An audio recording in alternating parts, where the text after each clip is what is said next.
তৃণমূল কংগ্রেসের সাংগঠনিক কাঠামো ঘিরে গত কয়েকদিন ধরেই জোরদার আলোচনা চলছে। দলের আগে বিভিন্ন কমিটি ভেঙে দেওয়ার সিদ্ধান্ত নেওয়া হয়েছিল।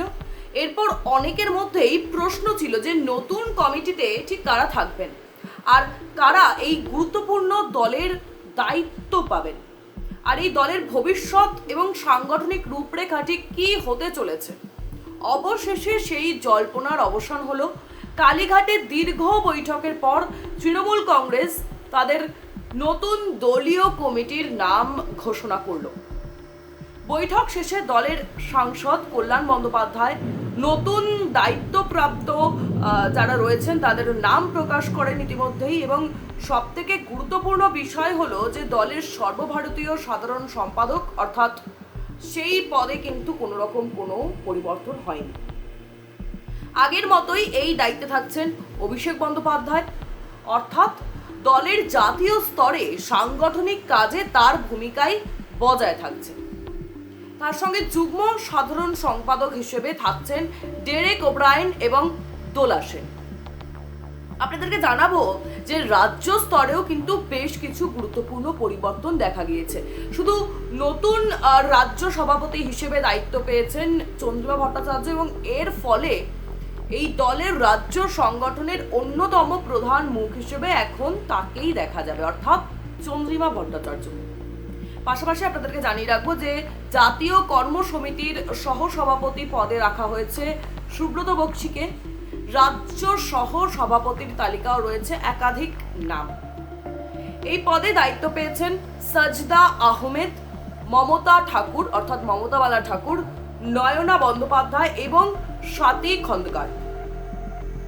রাজনৈতিক পর্যবেক্ষকদের মতে বিভিন্ন অঞ্চল এবং সামাজিক গোষ্ঠীর প্রতিনিধিত্ব নিশ্চিত করতেই এই ধরনের একটা ভারসাম্যপূর্ণ তালিকা তৈরি করা হয়েছে, এবং অন্যদিকে রাজ্য সাধারণ সম্পাদক পদেও বেশ কয়েকজন নেতাকে আনা হয়েছে, এবং এই তালিকায় রয়েছেন বাবর আলী, পুলক রয়, অসীমা পাত্র, অরূপ বিশ্বাস এবং রাজীব বন্দ্যোপাধ্যায়কে। সংগঠনের দৈনন্দিন কাজ পরিচালনা এবং বিভিন্ন জেলাগুলোর সঙ্গে যে সমন্বয়, সেই সমন্বয় করার ক্ষেত্রে এই পদগুলো কিন্তু ভীষণভাবে গুরুত্বপূর্ণ। এবং দলের কার্যনির্বাহী সদস্যদের তালিকাতেও একাধিক পরিচিত মুখ রয়েছেন। এই তালিকায় রয়েছেন জ্যোতিপ্রিয় মল্লিক, ডক্টর রানা চট্টোপাধ্যায়, বিদেশ বোস, তৃণাঙ্কুর ভট্টাচার্য, আমরা ছাত্র নেতা হিসেবেই পরিচিত তৃণাঙ্কুর ভট্টাচার্য, জয়া দত্ত, তাপস চট্টোপাধ্যায়, বসুন্ধরা গোস্বামী এবং গৌতম দেবকে এই দলে কিন্তু রাখা রয়েছে। এবং কার্যনির্বাহী কমিটির সাধারণ দলের গুরুত্বপূর্ণ নীতি এবং সাংগঠনিক সিদ্ধান্তে ভূমিকা পালন করার জন্য কিন্তু ভীষণভাবে প্রয়োজন। শুধু কিন্তু মূল দল নয়, তৃণমূল তাদের বিভিন্ন শাখা সংগঠনকেও নতুনভাবে সাজিয়েছে।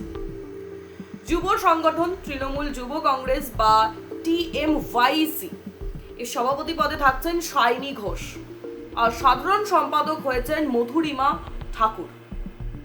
তরুণ ভোটার এবং যুব কর্মীদের মধ্যে সংগঠনকে আরো সক্রিয় করার লক্ষ্যেই এই দায়িত্ব বন্টন করা হয়েছে বলে মনে করা হচ্ছে। এবং তৃণমূলের মহিলা সংগঠন, সেই সংগঠনের দায়িত্বও কিন্তু অপরিবর্তিত রাখা হয়েছে। তৃণমূল মহিলা কংগ্রেসের সভানেত্রী হিসেবে থাকছেন মালা রায়, এবং অন্যদিকে ছাত্র সংগঠন তৃণমূল ছাত্র পরিষদের সভাপতি করা হয়েছে প্রিয়াঙ্কা অধিকারীকে, অর্থাৎ মহিলা সংগঠনের মুখ মালা রায়। এবং দলের শ্রমিক সংগঠনের সভাপতি হিসেবে দায়িত্ব পেয়েছেন মলয় ঘটক। হকার সংগঠনের সভাপতি হয়েছেন মদন মিত্র। কৃষক সংগঠনের সভাপতি করা হয়েছে বেচারাম মান্নাকে। ক্ষেত মজুরের সংগঠনের সভাপতি হিসেবে নাম উঠে এসেছে পূর্ণেন্দু বসুর, তার নাম ঘোষণা করা হয়েছে। এবং তফসিলি জাতীয় তফসিলি উপজাতি সেলের সভাপতির দায়িত্ব দেওয়া হয়েছে বীরবাহা হাসদাকে। সমাজের বিভিন্ন অংশের সঙ্গে সংগঠনের যোগাযোগ আরো যাতে শক্তিশালী করা যায়, সেই কারণে এই যে সেলগুলোর কথা আপনাদেরকে বললাম, সেই সেলগুলোর ভূমিকা কিন্তু বিশেষভাবে গুরুত্বপূর্ণ, এমনটাই কিন্তু মনে করা হয় একটা সংগঠনের ক্ষেত্রে বিশেষ করে। আরো একটি গুরুত্বপূর্ণ বিষয় আপনাদেরকে জানাবো, তা হলো দলের মুখপাত্রদের তালিকাতেও কিন্তু পরিচিত মুখদেরকে রাখা হয়েছে, যেমন চন্দ্রিমা ভট্টাচার্য, কল্যাণ বন্দ্যোপাধ্যায়, মদন মিত্র এবং কুণাল ঘোষ দলের মুখপাত্র হিসেবে থাকছেন, দায়িত্বে থাকছেন। এছাড়া বর্তমানে যারা বিভিন্ন টেলিভিশন বিতর্ক, ডিবেট, সেই রাজনৈতিক আলোচনায় দলের প্রতিনিধিত্ব করেন, তারাও নিজেদের যেই দায়িত্ব তাতে বহাল থাকছে।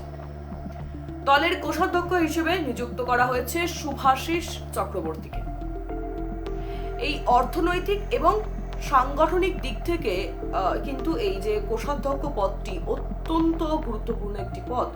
সুতরাং সবটা মিলিয়ে কিন্তু দেখাই যাচ্ছে যে তৃণমূল কংগ্রেস নতুন কমিটি গঠনের মাধ্যমে একদিকে যেমন অভিজ্ঞ নেতাদেরকে রাখছেন, তাদের গুরুত্ব যেমন বজায় রাখছেন, অন্যদিকে বিভিন্ন স্তরে নতুন ও সক্রিয় মুখদেরও কিন্তু জায়গা দিয়েছে।